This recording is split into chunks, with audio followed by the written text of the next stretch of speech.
आज का हमारा फर्स्ट वर्ड है अंतिम संस्कार। जब किसी की डेथ हो जाती है तो उसको आखिरी श्रद्धांजलि दी जाती है, उसको इंग्लिश में बोलते हैं फ्यूनरल। फ्यूनरल यानी कि अंतिम संस्कार। नेक्स्ट है दाह संस्कार। हिंदू धर्म में जब डेड बॉडी को जलाया जाता है तो उसको बोलते हैं दाह संस्कार, और इसको इंग्लिश में बोलते हैं क्रीमेशन। क्रीमेशन। इसके साथ ही है दाह संस्कार करना, उसको इंग्लिश में बोलते हैं क्रीमेट। क्रीमेट यानी कि दाह संस्कार करना।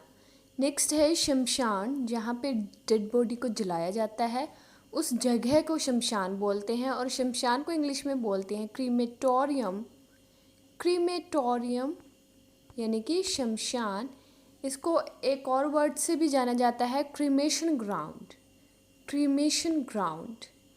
नेक्स्ट है भस्म अवशेष।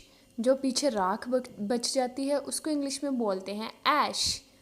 ऐश यानी कि भस्म अवशेष। नेक्स्ट है भस्म कलश या फिर अस्थि कलश। जिस कलश में अस्थि रखी जाती है, राख रखी जाती है, उसको इंग्लिश में बोलते हैं अर्न। अर्न यानी कि भस्म कलश या फिर अस्थि कलश। नेक्स्ट है चिता। जब किसी की चिता चली जाती है लकड़ियों के साथ तो उसको इंग्लिश में बोलते हैं पायर। पायर यानी कि चिता। श्रद्धांजलि को इंग्लिश में बोलते हैं ट्रिब्यूट। ट्रिब्यूट।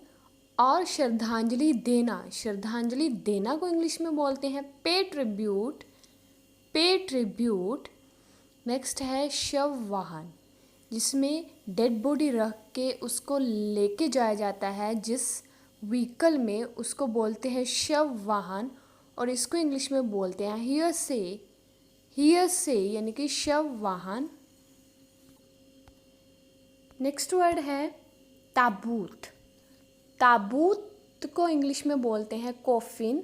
जैसे क्रिश्चियन धर्म में डेड बॉडी को ताबूत में डालकर उसे दफनाया जाता है, तो ताबूत को बोलते हैं कॉफिन। नेक्स्ट है कब्र। कब्र को इंग्लिश में बोला जाता है ग्रेव। ग्रेव यानी कि कब्र। इसके साथ ही है कब्रिस्तान। जहाँ पे कब्रें होती हैं, कब्रिस्तान, तो उसको इंग्लिश में बोलते हैं ग्रेवयार्ड। ग्रेवयार्ड यानी कि कब्रिस्तान। नेक्स्ट है दफनाना। दफनाना को इंग्लिश में बोलते हैं बरी। बरी। अगर हम कोई गड्ढा खोद के किसी दफनाते हैं तो उसको इंग्लिश में बोलते हैं बरी। नेक्स्ट है दफन। दफन को इंग्लिश में बोलते हैं बरियल। बरियल यानी कि दफन। नेक्स्ट वर्ड है कफन। जब कोई मर जाता है तो उसको लास्ट में जो कपड़े पहनाए जाते हैं जलाने से पहले, तो उसको इंग्लिश में बोलते हैं श्राउड। श्राउड यानी कि कफन। नेक्स्ट है आत्मा या फिर रूह। आत्मा को इंग्लिश में बोला जाता है सोल। सोल। नेक्स्ट है शव यात्रा।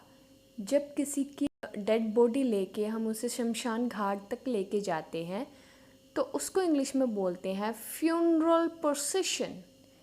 फ्यूनरल प्रोसेशन यानी कि शव यात्रा। नेक्स्ट है मृत्यु या फिर मौत। इसको इंग्लिश में बोला जाता है डेथ या फिर डिमाइज। डेथ या फिर डिमाइज। नेक्स्ट है मृतक। मृत को इंग्लिश में बोलते हैं डेड। जो मरा हुआ है, डेड। नेक्स्ट है लाश। लाश को इंग्लिश में बोला जाता है कॉप्स। कॉप्स यानी कि लाश।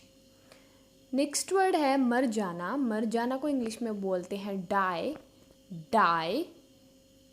नेक्स्ट है गुजर जाना। गुजर जाना को इंग्लिश में बोलते हैं पास अवे। Pass away. जैसे हिंदी में हमारे डिफरेंट वर्ड हैं, ऐसे ही इंग्लिश में भी डिफरेंट वर्ड्स होते हैं। गुजर जाना यानी कि पास अवे। नेक्स्ट है मुर्दा घर। मुर्दा घर को इंग्लिश में बोला जाता है मॉर्ग्यू। मॉर्ग्यू जैसे हॉस्पिटल्स में होता है। आज के ये दो हमारे क्विज़ हैं, ताबूत और शमशान। इन दोनों को इंग्लिश में क्या बोलते हैं आप मुझे नीचे कमेंट सेक्शन में लिख के बताइए।